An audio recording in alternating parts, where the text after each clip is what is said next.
Palabra Fiel presenta Un despertar en la palabra con Leonel Obispo.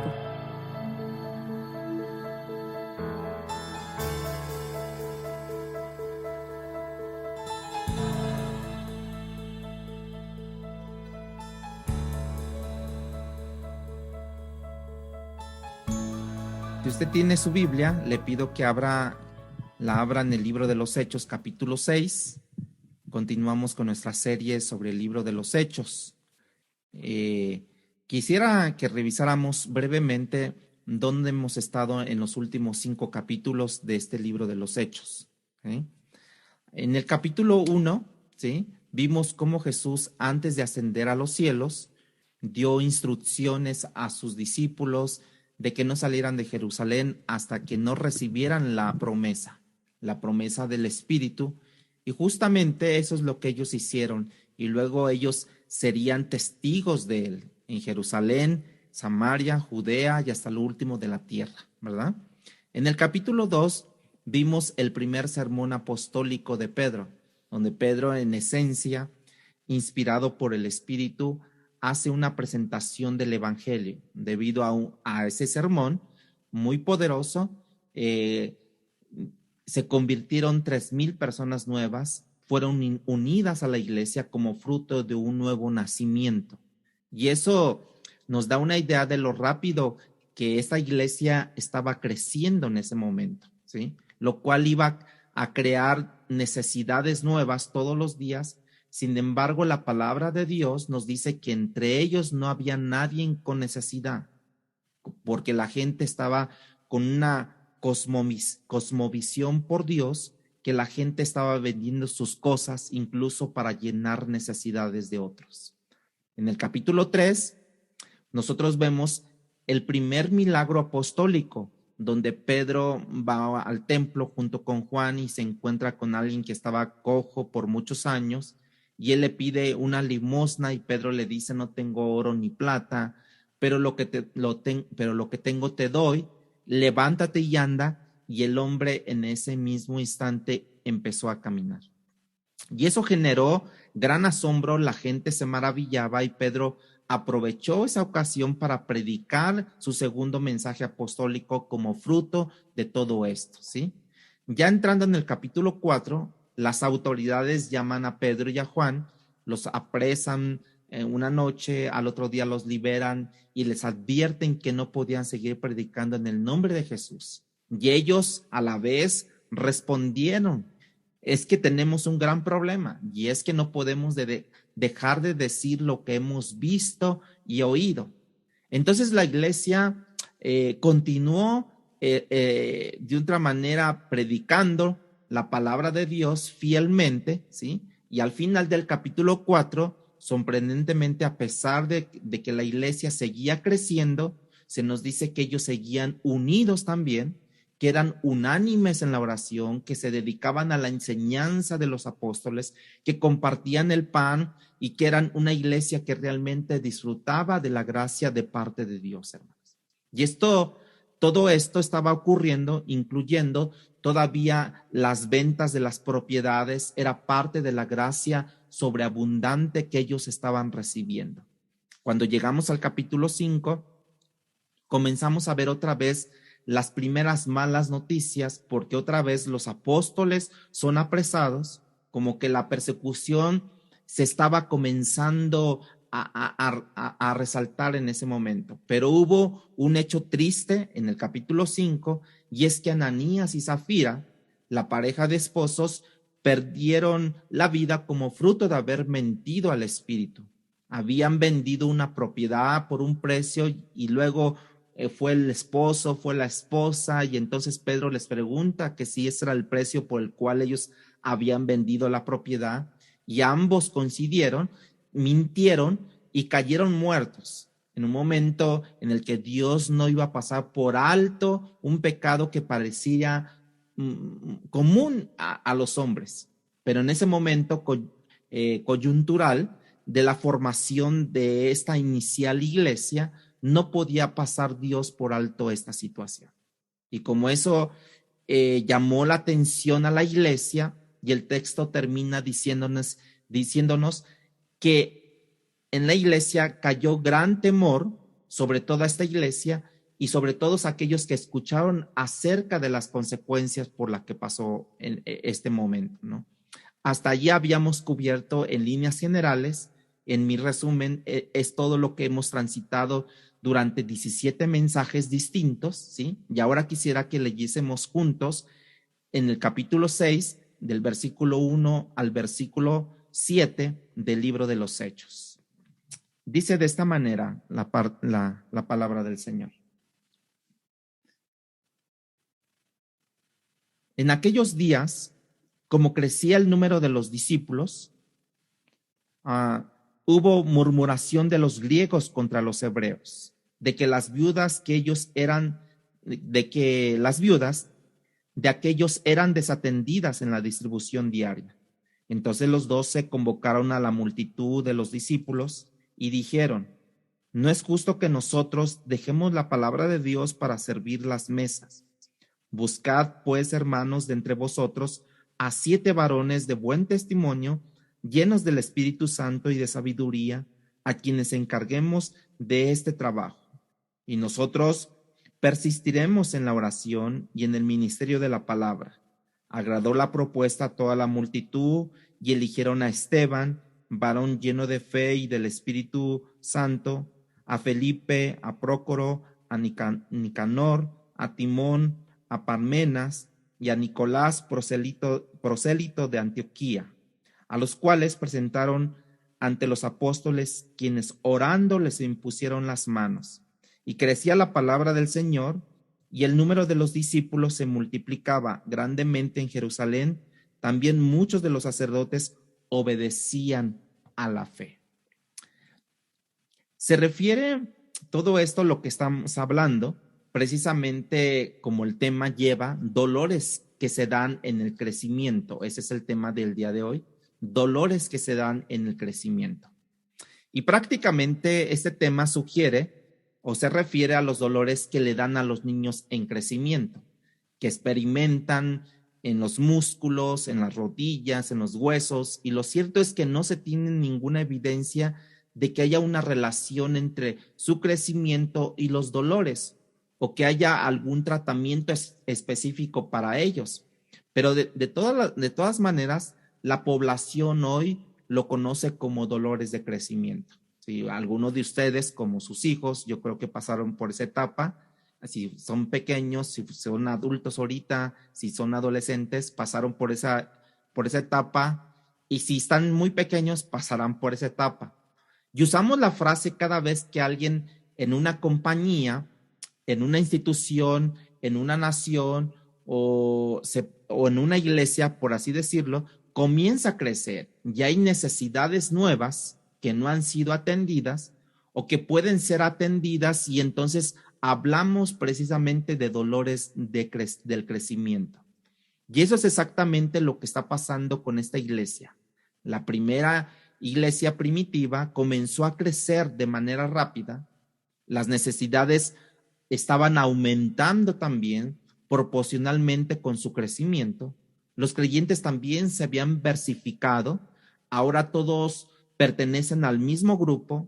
Entonces el número de personas que estaban en ese momento estaban atendiendo las necesidades, y era tan solamente 12 personas que eran los apóstoles, lo cual nos dice a nosotros que las cosas no iban a seguir igual. Ellos habían atendido o habían comenzado a atender a 120 personas, esas 12 personas estaban atendiendo 120 personas desde el aposento alto, pero que ahora tanto era el crecimiento que a 10,000 personas, después de los sermones o más, pudieran estar presentes en esta iglesia en esa época, y ya no podían atender ellos a 10,000 personas o las que fueran. De manera que ahora surge una nueva queja y ponen en tela de juicio la unidad de la iglesia. Una unidad que había sido enfatizada en el capítulo 2 y también en el capítulo 4, y básicamente lo que estaba ocurriendo era lo que acabamos de decir. La iglesia estaba experimentando dolores de crecimiento, y nosotros vamos a experimentar como iglesia naciente y creciente eso, dolores de crecimiento. Y vamos a tener la la tensión entre qué hacer, cuándo hacer, con quién comenzar, con quién terminar, quién atender primero, y eso es natural y es parte, esto, hermanos, del crecimiento. De manera que este texto es muy apropiado, es altamente práctico, ¿sí? Para ver todo lo que está aquí. Y quisiera dividir los puntos de enseñanza en 7, ¿sí? El primer punto, para los que anotan, para los que apuntan, en primer lugar, es la problemática que surgió, ¿sí? La problemática que surgió. En segundo lugar, la propuesta de los apóstoles para resolver este problema. Segundo lugar, la propuesta de los apóstoles para resolver este problema. En tercer lugar, la calificación requerida para aquellos que iban a ser parte de la solución. La calificación requerida para aquellos que iban a ser parte de la solución. El cuarto lugar es la aceptación de la congregación. Quinto lugar, la identidad de los escogidos. Número 6, o sexto lugar, la dependencia del Espíritu de Dios. Y el número 7, la bendición de haber honrado a Dios. La bendición de haber honrado a Dios.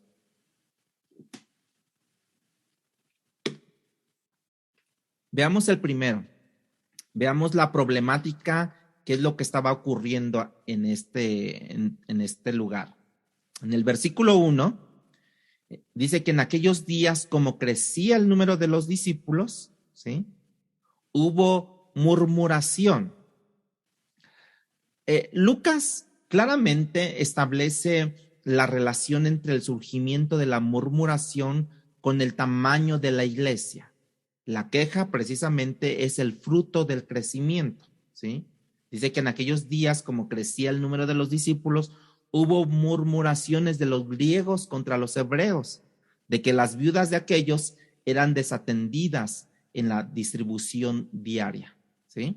Así es que era una queja, diríamos que genuina, y ahora vemos cómo la iglesia se ha comenzado a versificar, porque ahora con el crecimiento aparecen dos grupos. Apareció un grupo que eran judíos y griegos y otros judíos hebreos, ¿sí? No está muy claro lo que estos dos términos significan, pero un buen grupo piensa que básicamente cuando dice que los judíos, que en realidad eran judíos, estos judíos griegos, eran judíos que hablaban el griego como lengua primaria, y luego piensan otros que los hebreos, judíos, eran hebreos que ellos hablaban el hebreo como lengua primaria. O sea, unos hablaban el griego como lengua primaria y otros hablaban el hebreo como lengua primaria. Pero otros van más allá y dicen que los judíos griegos son aquellos que habían crecido o nacido fuera de Jerusalén, fuera de Palestina, y que habían crecido en ciudades griegas. Y por lo tanto ahora vinieron a emigrar otra vez a Jerusalén. Y es por eso que básicamente hablaban el griego. Habían perdido el hebreo y esos eran los griegos que menciona en este pasaje. Y los hebreos que menciona en este pasaje eran aquellos que habían nacido en Jerusalén o en ciudades aledañas y que hablaban hebreo o quizás también hablaban arameo, ¿sí? Entonces ahora hay una tensión porque parece ser que hay un grupo que está siendo atendido mejor que otro aquí. Y eso siempre pasa en las familias, ¿no? Cuando una familia tiene 3 hijos y esos 3 hijos han ido creciendo y de repente sale un embarazo más y ahora la atención se dirige sobre el nuevo integrante y los niños tal vez de 9, 10, 11 años comienzan a sentir que hay cosas que piensan que los están relegando. y no hay la tensión como antes, ¿verdad? Y eso es natural y básicamente eso se debe que hay un nuevo miembro más vulnerable dentro de esa familia y que ha entrado a la ecuación este miembro y es donde se ha puesto la tensión en este nuevo miembro. Y pienso que esto es como ocurre en todas las iglesias, hermanos. Y podemos decir de esta manera que hay miembros, si lo hacemos médicamente, hay miembros que están en cuidados intensivos y hay mucha tensión por lo que está ocurriendo en ellos. Y luego esa persona mejora y pasa a una sala regular y luego se tiene un cierto seguimiento cercano, pero ya no es tan intenso y luego son dados de alta y se les vuelve o se les dice que vuelvan cuando se presente otra vez el problema, ¿verdad? Y pueden decir que ese miembro, diríamos que ya pasa, no a segundo plano, pero ya no tiene la misma atención como es porque ya se resolvió el problema. Por eso hablaba de cuidados intensivos. Y puede decir ese miembro tal vez, ¿no? Pastor, pero usted ya no me hace caso como antes. No es así, es que ahora estoy atendiendo a otro que necesita cuidado intensivo. Y es allí donde vemos, ¿verdad? Que ya no nos atienden como antes nos atendían. Bueno, porque tú ya saliste de la sala de emergencia y va entrando otro. Y eso es natural y lo debemos entenderlo, hermanos, y debemos de verlo de esa manera, porque ciertamente la iglesia es un organismo, más que una organización, es un organismo móvil que sufre mucha distensión en dirección, dependiendo de los casos. Dentro de este grupo de personas hay unos más vulnerables que otros. Y Dios tuvo en mente todo el tiempo, hermanos, desde mucho antes, desde el tiempo de la época de Moisés, y llama la atención a ciertos grupos Dios. Y entre esos Dios miró a los huérfanos, a las viudas, a los extranjeros, antes que el pueblo entrara a la tierra prometida, ¿sí? Antes de que ellos comenzaran a organizarse como nación, allí en la tierra prometida, Dios completó ciertamente el Pentateuco, los 5 primeros libros de Moisés, y en el último, en Deuteronomio, capítulo 10, versículo 18, vaya y búsquelo, Dios dice lo siguiente respecto a estos 3 grupos que puso su atención Dios.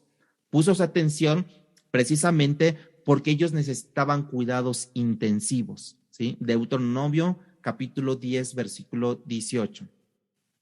Dice que hace justicia al huérfano y a la viuda, que ama también al extranjero, dándole pan y vestido. La razón por la que Dios hace esta distinción a esos grupos es porque son grupos vulnerables. El huérfano no tiene padre ni madre que lo defienda. El extranjero no tiene familia y ha llegado a otra cultura y él no conoce esa cultura y de otra manera no sabe cómo moverse, no sabe su cosmovisión de esa cultura, ¿sí? Él también está en una situación, por así decirlo, vulnerable. Las viudas tienen una vulnerabilidad, sobre todo cuando han perdido a su esposo, han perdido la cabeza espiritual, su cabeza emocional y su soporte físico. De manera que, aunque Dios siempre ha entendido que las familias más cercanas suplan las necesidades de las viudas, son los primeros que deben de tratar o abordar estos asuntos con ellas. Y por eso leemos en el Nuevo Testamento que si alguien no provee para los suyos, es peor que los incrédulos, dice así la Biblia, ¿sí? Al mismo tiempo, de esto Dios entiende que la iglesia tiene un rol importante que jugar cuando esos elementos no están presentes, hermanos. Y esa es la hora, y esa es la hora de que vemos que esta situación que nosotros estamos viendo aquí en el libro de los Hechos se hace resaltar sobre aquellos, pero a partir de un crecimiento que ellos tenían. Por ejemplo, Santiago él nos comunica en el 1:27, ¿sí? Escribe esa carta y cabe mencionar que la carta de Santiago es una carta altamente práctica. Santiago está preocupado de que la gente dice que cree en Dios, pero no muestra frutos. Y él dice, muéstrame tu fe sin frutos y yo te mostraré mi fe, mis obras, ¿sí? Y en este contexto, Santiago en el 1:27 dice, la religión pura y sin mácula delante de Dios, el Padre, es esta. ¿Qué dice? Visitar a los huérfanos y a las viudas en sus tribulaciones y guardarse sin mancha del mundo. ¿A quién visitar, hermanos? A los huérfanos y a las viudas en sus tribulaciones. Pones atención también, Santiago. Obviamente, había otras necesidades, pero parece ser que en este momento esta comunidad había un descuido hacia el huérfano, hacia la viuda y al mismo tiempo a la vida de la santidad. Como que no se estaba cuidando y Santiago dice, no basta con decir que creíste en Dios, que abrazases a Cristo, lo invitases a Cristo en tu corazón. Ahora tienes que mostrar en la manera cómo vives tu fe, cómo tú te relacionas con los demás cuando tú ya tuvieses un encuentro vertical. Ahora, cómo tú te desarrollas en lo horizontal. Y él hace algunas ilustraciones como eso que estamos viendo ahorita, ¿no? Y entonces la iglesia, de Hechos, está creciendo. Hay griegos, hay hebreos, que ya expliqué, hay viudas en ambos grupos. La iglesia era una iglesia temprana, pero había comenzado a organizarse. Nosotros intuimos que la iglesia había recordado una serie de pasajes y anotaciones, cómo todo esto resalta, habían entendido pasajes antiguos, ¿no? Y de los que vamos a leer rápidamente, que tiene que ver con las viudas. Por ejemplo, Pablo posteriormente le escribe a Timoteo y dice a Timoteo que las viudas, ¿cómo va a ser la distribución de las viudas? Primera de Timoteo, capítulo 5, versículo 9. Así es que él pone un listado, unos requerimientos para que las viudas sean atendidas, para que las viudas sean de otra manera atendidas y no sean relegadas, no sean descuidadas, ¿sí? Sino él pone una lista y lo dice Pablo a Timoteo, capítulo 5, versículo 9, en su primera carta. Sea puesta en la lista solo la viuda no menor de 60 años, que haya sido esposa de un solo marido. ¿Sí? Así lo dice. Alguien podría decir, ay, Pablo, eres como que esa discriminación, ¿verdad? Sobre las viudas. No, es que la iglesia había crecido tanto y no había la manera de llenar la necesidad de todos ellos. Se estima que probablemente la iglesia para ese entonces, cuando estaba Pablo, ya eran como 20,000 personas, ¿sí? ¿Cómo lo hacemos, hermanos? Entonces, si no tenemos todos los recursos para proveer a todos, vamos a tener que priorizar. ¿Y a quienes vamos a priorizar, no? Bueno, dice Pablo, a las viudas que tengan más de 60 años o no menos de 60 años. ¿Por qué? Porque ellas son las que tienen menos probabilidad de encontrar trabajo. En aquella sociedad, una de las razones por qué las viudas eran vulnerables era precisamente porque las mujeres no tenían mucho chance de trabajar y mucho menos a los 60 años, ¿verdad? Entonces, a esas son algunas estipulaciones de parte del apóstol Pablo que nos dice, es una iglesia que se está organizando, está priorizando las cosas dentro de esa lista. Y eso nos pasa como iglesia en todo lugar. Entonces, ahora la iglesia necesita resolver ese problema, ¿no? Pero antes de hablar cómo lo resolvieron, déjeme decirte de manera práctica, enfatizar algo que casi no se ve, pero que es vital. Y es que el extranjero, el huérfano y la viuda no solamente tienen necesidades físicas, hermanos. Ellas o ellos tienen necesidades emocionales, tiene necesidades espirituales que tenemos que atender nosotros. La viuda, por ejemplo, ha perdido su cabeza espiritual y hay una soledad. El huérfano puede experimentar igualmente que el extranjero, pueden experimentar cierto grado de soledad. También es proveedor, por ejemplo, para la viuda cuando se le murió su esposo, fue proveedor de la familia. También proveía, en el mejor de los casos, cuidado emocional para su esposa, cuidado espiritual, y eso tampoco estaba allí en ese momento, lo cual implica para nosotros que estamos más cercanos a esas situaciones, ¿sí? Debemos estar más apercibidos a esas cosas, de que no solamente necesito ayudar a proveer lo físico, que sí es importante, pero también nosotros como parte del cuerpo de Cristo, ¿sí? Entonces tenemos que también llegar a proveer el apoyo emocional y espiritual, hermanos. Y que nosotros como cuerpo de Cristo tenemos esa responsabilidad de llenar.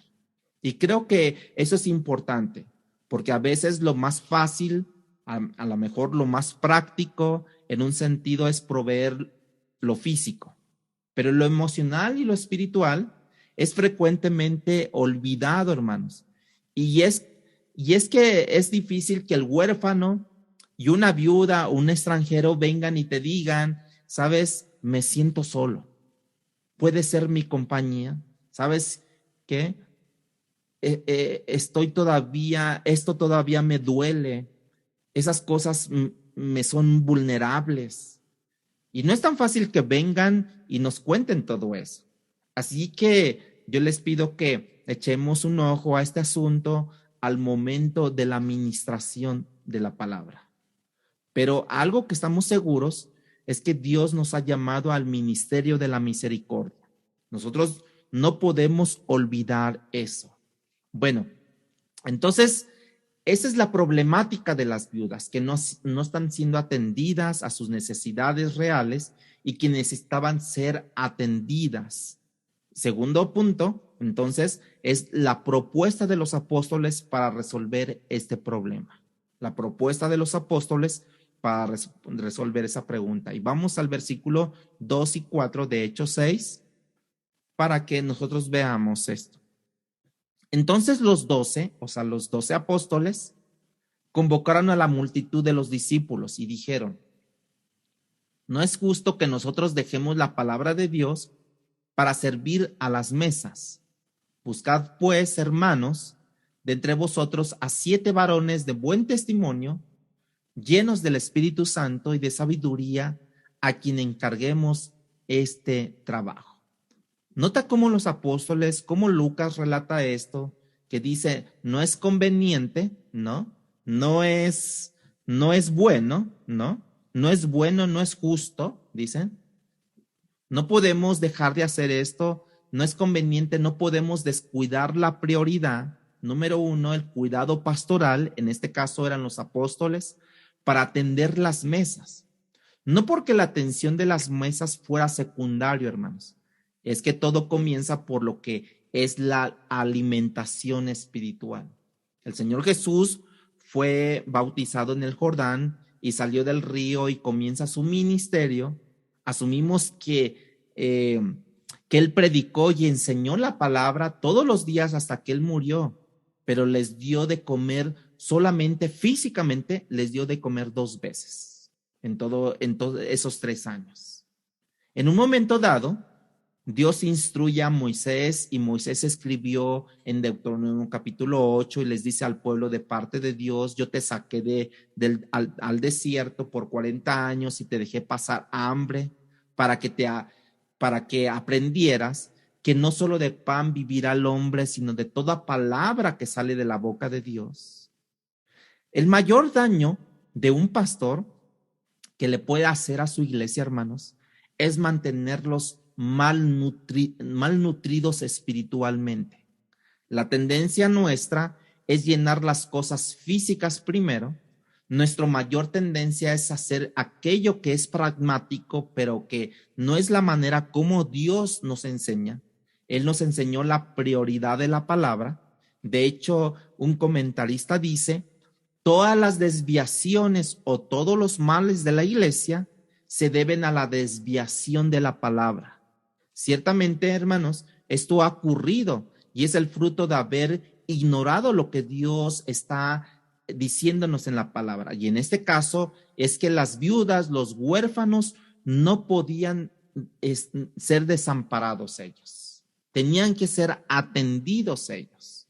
Cuando nosotros nos desviamos de la palabra, y eso es cuando las cosas ocurren y lo vemos en esta ocasión, los apóstoles están ayudando a la congregación a entender lo que es el llamado prioritario para ellos de un pastor o cuál debe de ser. Y ellos decidieron, continuando la ministración de la palabra y la oración hacia Dios.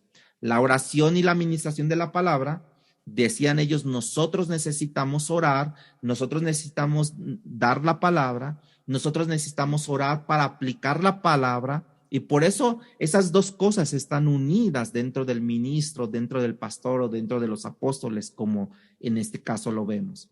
Cuando escuchamos a un pastor que dice que no tiene tiempo para estudiar, a lo que cuando se le llama predicar, eso lo vemos muy regularmente, es que no tiene tiempo para estudiar, entonces nosotros podemos entender que está desatendiendo el llamado de Dios o que verdaderamente no tiene el llamado de Dios para poder estudiar frecuentemente. Dios va a acomodar los tiempos, Dios va a acomodar los horarios, a pesar de que trabaja secularmente, Dios lo va a colocar para que nosotros podamos desarrollar el ministerio, porque nosotros no entramos por voluntad propia, si nosotros entramos por un llamado que Dios hizo. No entramos por iniciativa de nosotros al llamado, sino es porque Dios pone en nosotros el deseo, el corazón, en el corazón Dios pone el querer como el hacer para que nosotros desarrollemos el ministerio de Dios. Y Él nos va a acomodar para poder estar preparados para la oración, para estudiar la palabra. Y aquí los apóstoles les están ayudando a esta congregación ya grande a que cuál es su prioridad y que ellos entiendan entonces esto. Y vemos en el versículo 3 que ellos proponen, y ahora esta segunda parte de la propuesta, el versículo 3 dice, buscad pues, hermanos, entre vosotros a 7 varones de buen testimonio, llenos del Espíritu Santo y de sabiduría, a quienes encarguemos este trabajo. La propuesta era buscar 7 varones. Ahora mi pregunta es, ¿por qué 7? Bueno, no nos dice el por qué, pero el número 7, ¿sí? Es un número bíblico desde la creación del universo, por un lado. Por otro lado, algunos piensan que es el número de la perfección. Quizás estaban siguiendo costumbres nada más. Israel, por ejemplo, tenía 7 jueces que se dedicaban a ver las cosas civiles y judiciales. También tenían 70 ancianos que veían la parte espiritual. Quizás ellos estaban siguiendo un patrón similar, ¿no? No lo sabemos, pero estos hombres se iban a dedicar a atender a las mesas. Por eso aplicaron el número 7. Esa frase también de atender a las mesas viene de una palabra diaconía, diaconizar. Y cabe mencionar que estos no son los primeros diáconos, pero muchos entienden que esto fue evolucionando poco a poco, no que sean los diáconos, sino que esto evolucionó en el tiempo y terminó siendo eventualmente el oficio de los diáconos, ¿sí? Pero ciertamente esa es la primera vez que ha surgido una necesidad que fuera la división, que fueran dividiendo las tareas dentro de la iglesia. Una necesidad se presentó debido al crecimiento y entonces esa necesidad es suplida a través de diferentes áreas dentro de la iglesia y en este caso unas tareas que le asignaron a estos 7 varones, ¿no? Un grupo de tareas, ¿sí? La palabra y la oración primero por los apóstoles, asumida por ellos, y la otra tarea de servir las mesas ahora estaba asumido en este caso por 7 hombres. Entonces, esa fue la propuesta. Ahora veamos los requisitos para los hombres que representaban esta solución. En tercer lugar, vemos la calificación requerida para aquellos que iban a ser parte de la solución, ¿sí? En el versículo 3 dice que busquen a hermanos de entre vosotros a 7 varones, y ahí empiezan los requisitos. Que sean de buen testimonio, ¿sí? Segundo, llenos del Espíritu Santo, y tercero, y de sabiduría, ¿sí? Primera característica, buen testimonio, o sea, buena reputación. Y esa es la opinión que otros tienen de nosotros. Como fruto de caminar con Dios, nosotros estamos siendo observados todo el tiempo, y los otros se forman una opinión de nosotros conforme a lo que ellos observan. Y esa reputación es buena cuando los otros han observado algo bueno de parte de nosotros.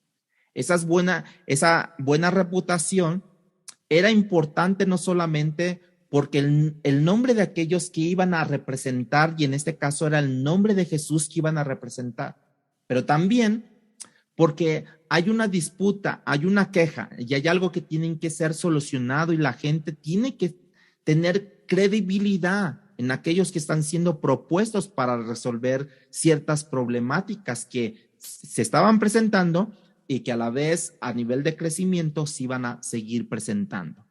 Quiero que hagamos aquí un paréntesis y decirle a la oveja, todos nosotros comenzando conmigo, yo soy oveja también, pero también subrayar para los que también Dios nos ha llamado a un liderazgo. El hecho que Dios siempre le ha importado la opinión que los demás tienen de sus hijos, hermanos. Pablo le dice a los judíos, por ejemplo, Romanos capítulo 2, versículo 24, Pablo les dice a estos hermanos judíos, en los romanos, ¿sí? Porque como está escrito, el nombre de Dios es blasfemado entre los gentiles por causa de vosotros. O sea, que estaba cuidando Pablo la reputación, el buen testimonio. Como ustedes no están teniendo en cuenta, no se están cuidando, no están viendo que su reputación va de mal en peor, dice por causa de vosotros, ¿sí? Porque como está escrito, el nombre de Dios es blasfemado entre los gentiles por causa de vosotros. El nombre de Dios está siendo pisoteado, les dice Pablo, por su conducta ante los incrédulos. La razón por la que Moisés no entra a la tierra prometida, hermanos, tiene que ver con esto. ¿Por qué? Porque le dice Dios, porque delante de mi pueblo, de este pueblo que te observa, ¿sí? Te ve, te oye, pero no me trataste como santo. Por tanto, no puedes entrar a la tierra prometida. Y de esa forma quiero decirte, hermano, que a Dios le interesa tu caminar, seas líder o no seas, pero en especial si eres líder, de tal forma que el nombre de Dios no sea blasfemado entre los gentiles. La segunda característica que se requiere para estos 7 varones, que sean llenos del Espíritu de Dios, del Espíritu Santo. Y la tercera característica, llenos de sabiduría. Y ahora, una cosa produce la otra, hermanos. La llenura del Espíritu producirá el fruto del Espíritu en nosotros. Y el fruto del Espíritu es aquello que ha mencionado, por ejemplo, Gálatas 5, 22, 23, amor, paciencia, gozo, mansedumbre, benignidad, hasta dominio propio, ¿no? Necesitamos todo eso para lidiar en medio de conflictos. Necesitamos también sabiduría. La sabiduría no implica conocer doctrina. Tenemos que conocerla, obviamente, la doctrina, para discernir cuando empleemos la sabiduría. Hay gente estudiada y gente que no tiene sabiduría. Además, la sabiduría no implica inteligencia. La sabiduría no implica inteligencia, hermanos. La sabiduría, apúntela allí, la sabiduría es la habilidad de conocer lo que Dios ha revelado.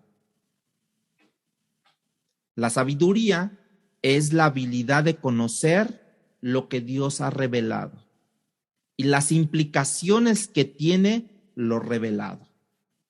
Una vez más, lo digo, la sabiduría es la habilidad de conocer lo que Dios ha revelado, ¿en dónde? En su palabra, ¿verdad?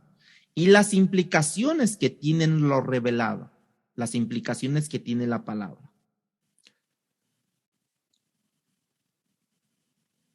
Así es que la sabiduría no está llena de la palabra, sino que está moldeada por la palabra de Dios. Tú no eres lleno de la palabra, sino más bien deberíamos de ser moldeados por la palabra, porque una cosa es tener la palabra, pero no vivirla. Como dice Santiago, ser oidores, ¿sí? Pero también hacedores de la palabra de Dios. Entonces, cuando viene la palabra a nosotros, ¿sí? Esa misma palabra, entonces nosotros permitimos que esa palabra moldee nuestras vidas, que piensa bíblicamente, que piensa de manera natural a través de los valores bíblicos, ¿sí? A través del consejo de la palabra. Es una mente moldeada conforme a la mente de Dios, hermanos. Ellos necesitaban ser llenos del Espíritu, tener buena reputación, ser llenos del Espíritu y también ser hombres con sabiduría. Un hombre sabio camina en la verdad, hermanos. Conoce la verdad, pero camina en la verdad.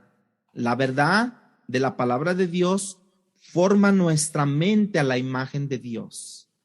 Y la mentira deforma nuestra mente.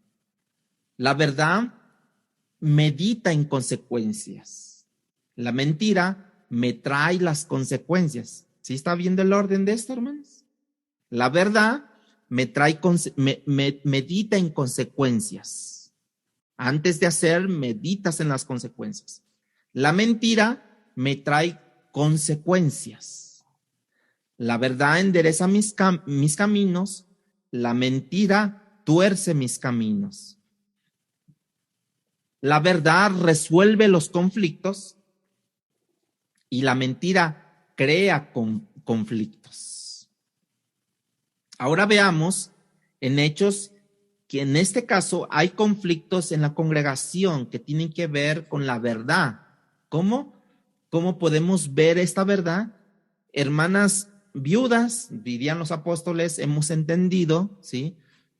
Quiero que nos perdonen lo que pasó, no fue intencional, pero vamos a resolver. Esa es una verdad, porque la misma palabra te redarguye de lo malo que estás haciendo o de lo que estás descuidando y entonces empiezas a corregir. Lucas nos dice que al crecer todos estos, la congregación, los discípulos, habían hombres malos. No nos dice eso, que habían hombres malos, que no les importaban las viudas, no les importaban los valores, sino que al crecer surgió una queja de parte de gente que realmente estaba desatendida, porque no se había percatado de qué es lo que estaba pasando en esta iglesia ya grande en ese momento, ¿no?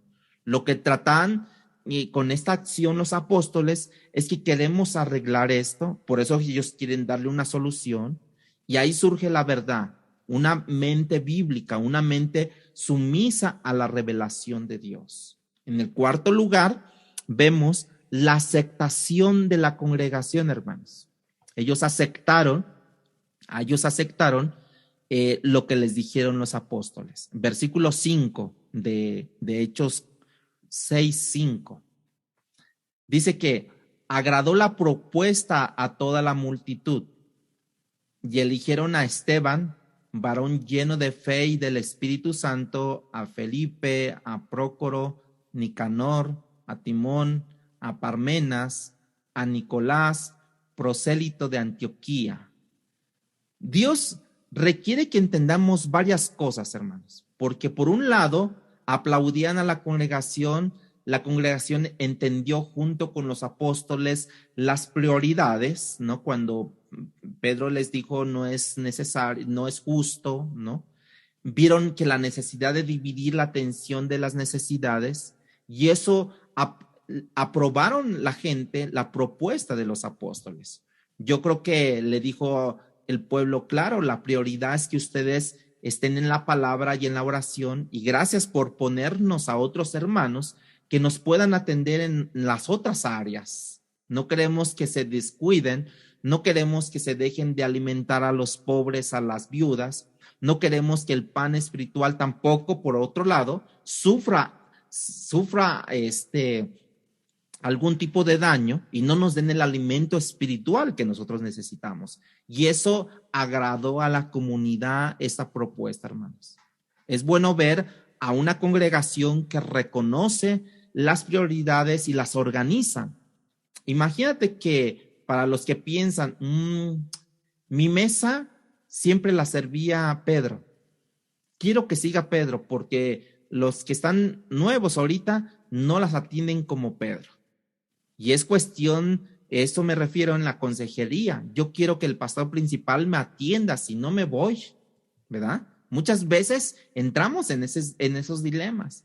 Y es que las necesidades se van a multiplicar cuando va creciendo la población, cuando va creciendo la comunidad, y entonces ahora necesitamos diversificar la atención, hermanos. De hecho, este es un llamado de Dios a través del apóstol Pablo en Efesios capítulo 4, 11, 12 y 13, cuando dice que nosotros como líderes necesitamos capacitar, ¿no?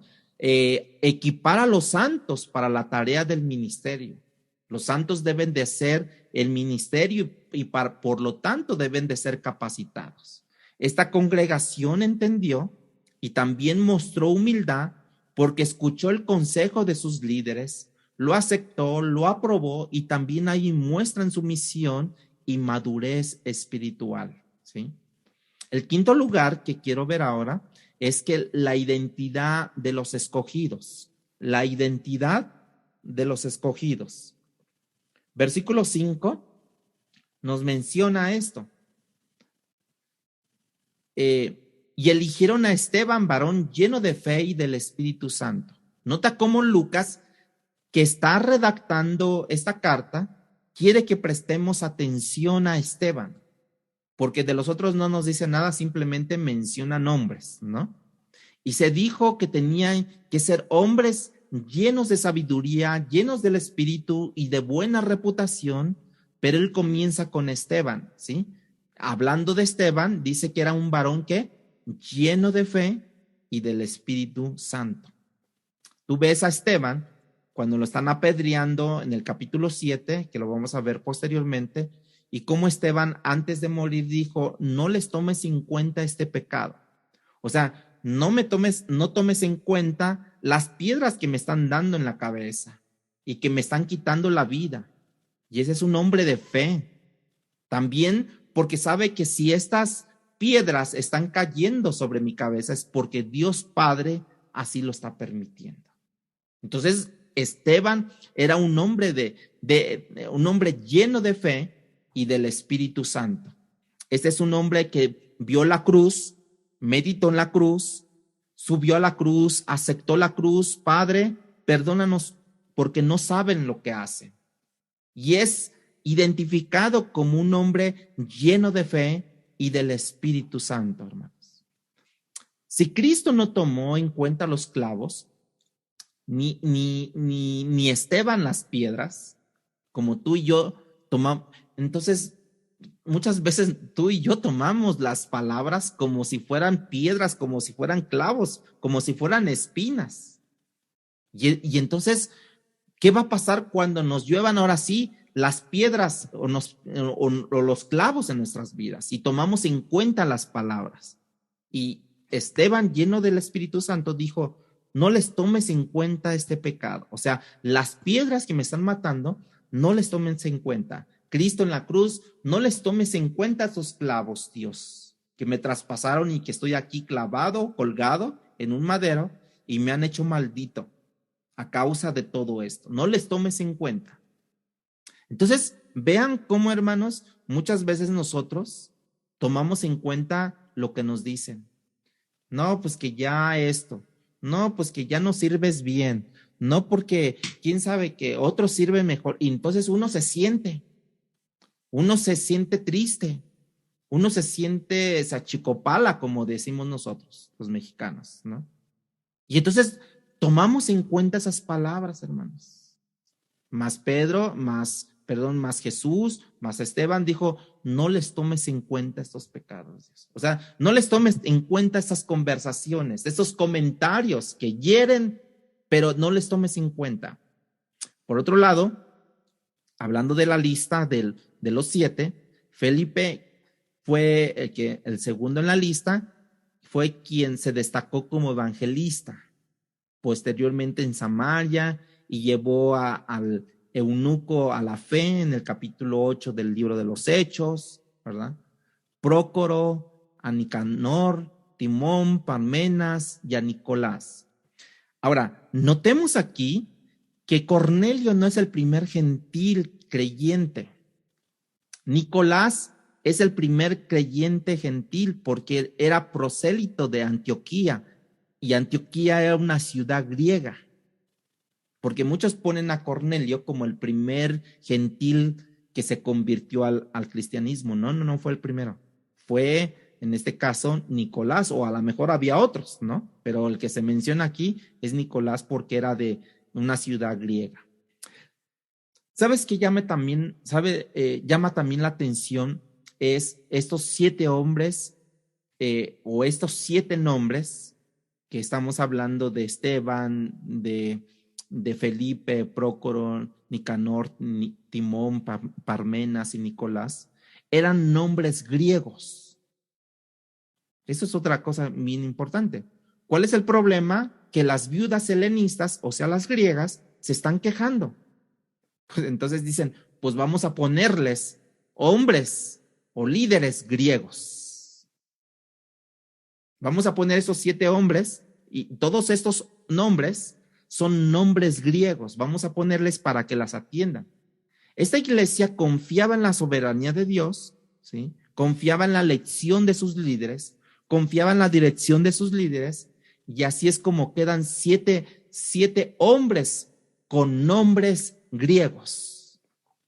Estos hombres tenían buena reputación, la gente podía seguirlos, y esta gente en un momento dado, recordemos aquellos que están haciendo algún grado de liderazgo, cada vez que tú te ofreces para servir en el ministerio, por ejemplo, de niños, que te estás ofreciendo para que te imiten a ti, esos hombres eran gente que podían seguirlos por su buen testimonio, porque eran llenos del Espíritu Santo, porque eran temerosos de Dios. Y entonces ahora, si nosotros entramos a un ministerio, tenemos que también ser capaces de que la gente nos siga a nosotros, porque cuando estamos ofreciéndonos a un ministerio, para que imiten nuestro ejemplo, hermanos. Pablo decía, imítenme a mí, ¿no?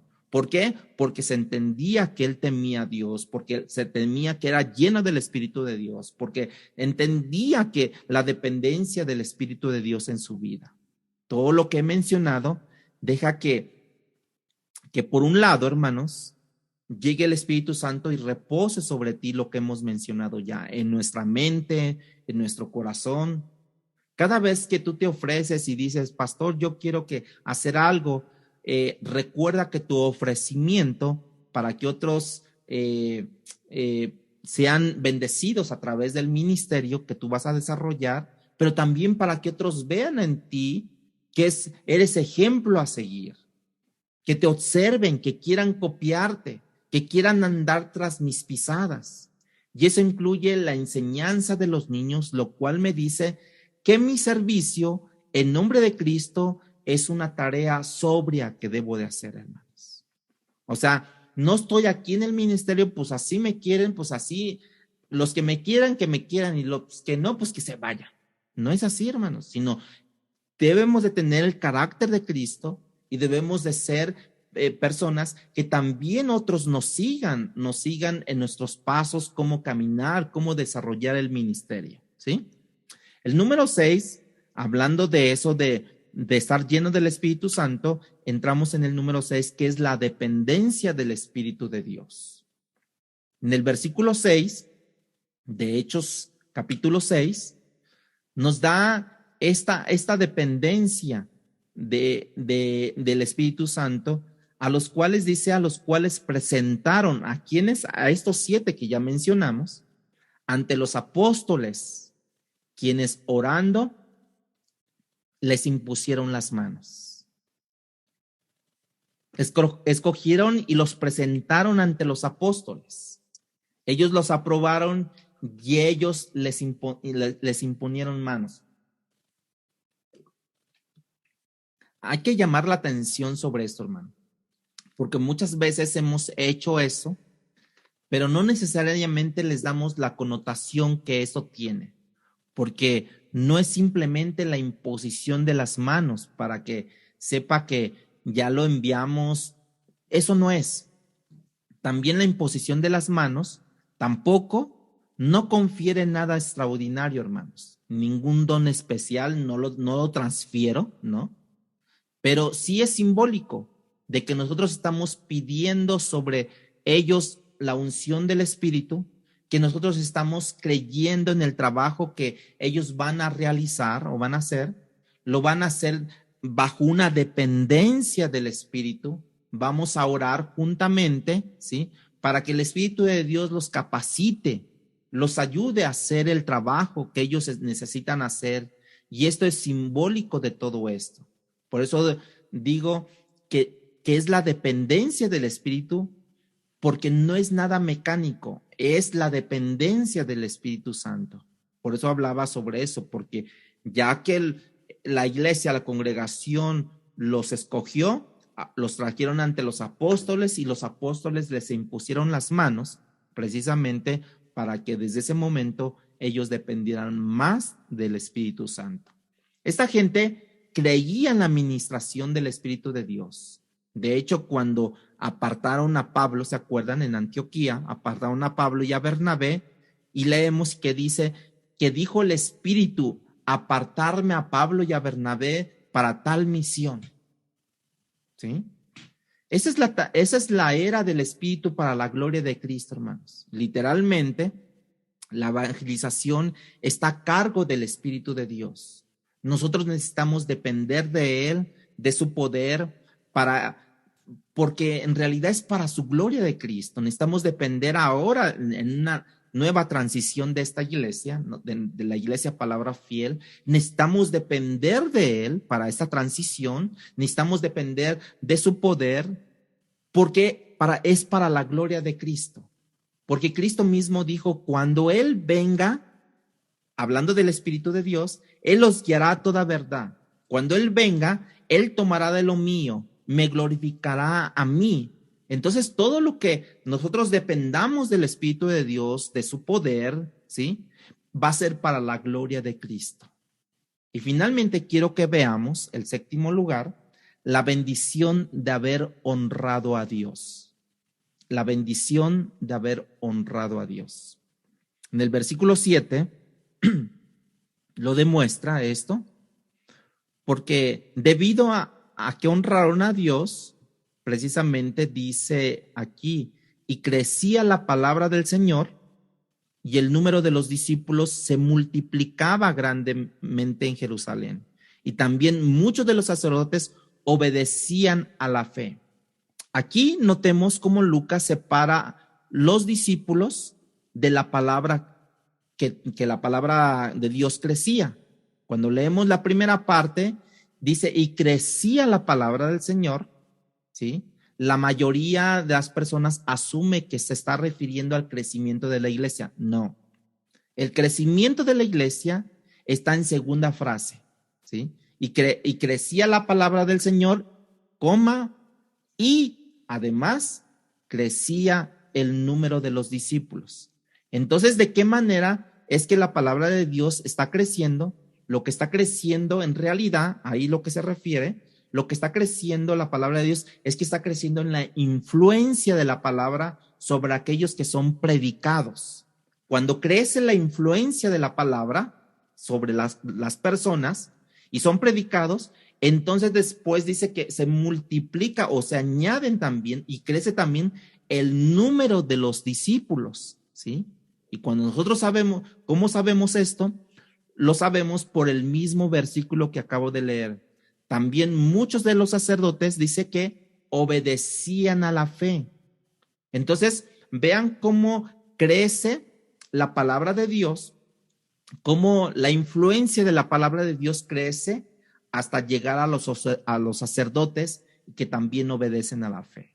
Sacerdotes judíos que habían sido ordenados para ministrar en el judaísmo, después de cientos de años de esta religión, de repente escuchan el evangelio, abandonan la fe judaica que habían seguido, abrazan lo que sería la segunda parte de la fe judaica, que sería el cristianismo, que le dan continuación a lo que ellos habían creído.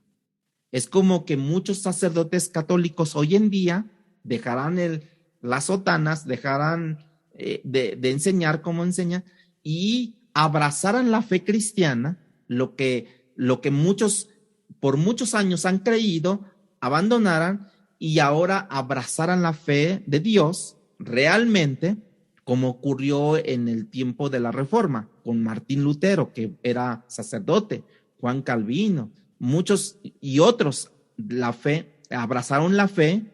La influencia está siguiendo o está teniendo todavía en este tiempo, la influencia. Muchos dejan lo que estaban haciendo porque la influencia de la palabra está creciendo y crecía la palabra de Dios, dice, ¿no?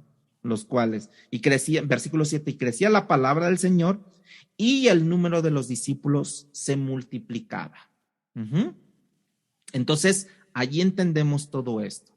En la medida que tú avanzas en el libro de los Hechos, tú vas a encontrar a gente de dinero que han creído, vamos a encontrar gente de posiciones gubernamentales que han creído, de manera que la influencia de la palabra crecía en todos los sectores sociales. Por ejemplo, ¿se acuerdan del carcelero también que llegó a creer en Cristo? Y muchos así que tenían otro tipo de oficios, llegó a expandirse la influencia de la palabra sobre ellos. Esa gran bendición que se está experimentando esta iglesia resulta precisamente de honrar a Dios. Y esta iglesia honró a Dios. Es una iglesia que abrazó la palabra de Dios. Desde el capítulo 2 dice que se dedicaban a la enseñanza de los apóstoles. Fue una iglesia que se dedicó a la predicación, a la evangelización, a la proclamación de la palabra de Dios. Fue una iglesia que practicó la santidad a Dios y Dios mismo practicó la disciplina, por ejemplo, en ese caso, quitándole la vida a Ananías y a Zafira. Fue una iglesia que aprendió a valorar la verdad y a vivir en la verdad. Sus líderes no negociaron la prioridad de la palabra, no negociaron el contenido de la palabra, ¿sí? A la medida que creció la iglesia, no negociaron el estándar para servir a Dios. Y esta iglesia no rebajó el estándar, ¿sí? A pesar de que ya la necesidad estaba entre ellos, porque iba creciendo, hay que buscar que personas que llenen requisitos, ¿no? Sus líderes y las ovejas fueron humildes, aceptaron el consejo, aceptaron dirección, se sometieron a la dirección de sus líderes, atendieron la necesidad de sus miembros. Dice que vendían sus propiedades, llenaban la necesidad de cada quien. Ellos se tomaron en serio el ministerio de la misericordia, hermanos. No solamente ahora que resolvieron el problema de las viudas, es que en el capítulo 2 ya estaban vendiendo sus propiedades, en el capítulo 4 también para atender necesidades de los miembros de la congregación. El ministerio de misericordia pasó a ser tan vital para esta iglesia, una iglesia con líderes llenos del Espíritu, con la palabra fiel, ¿sí? Con sometimiento a la palabra de Dios de parte de las ovejas, unas ovejas, diríamos, humildes que se dejaron guiar, unas ovejas que querían que hubiera justicia, que hubiera equidad, y eso resultó en la bendición y en el crecimiento de la iglesia. Hermanos, el crecimiento de la iglesia es el deseo de Dios. Cuando una iglesia no crece, el problema no es de Dios, el problema es de nosotros, que no predicamos la palabra de Dios, que no anunciamos la palabra de Dios, que no llevamos a los pies de Cristo a otras personas. Cuando un niño, voy a poner este ejemplo, cuando un niño tiene buenos padres y esos padres alimentan a su hijo, lo cuidan, lo llevan a dormir a tiempo, les dan buenos alimentos y no está creciendo, cuando lo llevan al médico, el médico no empieza a averiguar y a hacerle análisis a los padres. Comienza a hacerle análisis al niño, porque quizás tiene una deficiencia de hormonas de crecimiento ese niño. De esa misma manera, Dios es el dueño de la gran comisión. Él quiere que su iglesia siga expandiéndose. Cuando eso ocurre, tenemos que revisarnos adentro, o sea, nosotros mismos, y revisarnos comienza con uno mismo, no con el otro, hermanos. Cuando yo cometo un error, ¿no? Cuando yo cometo alguna falla o cuando veo que no está funcionando bien, entonces yo empiezo a revisarme por dentro y empiezo a ver qué es lo que yo debo de hacer, qué es lo que yo debo de corregir. Cada vez que tú quieres revisar un problema y quieres que el otro comience a revisarlo, hemos comenzado mal con eso. Tengo que revisarme yo, qué hice o dejé de hacer, o hice mal, o hice de más, ¿no? En resumen, hermanos, en resumen de todo lo que ya he mencionado, esta iglesia, Dios la está bendiciendo, porque ella supo ponerse en tono con Dios, supo aplicarse, supo estar al estándar de Dios. Y eso es lo que Dios requiere para cada uno de nosotros.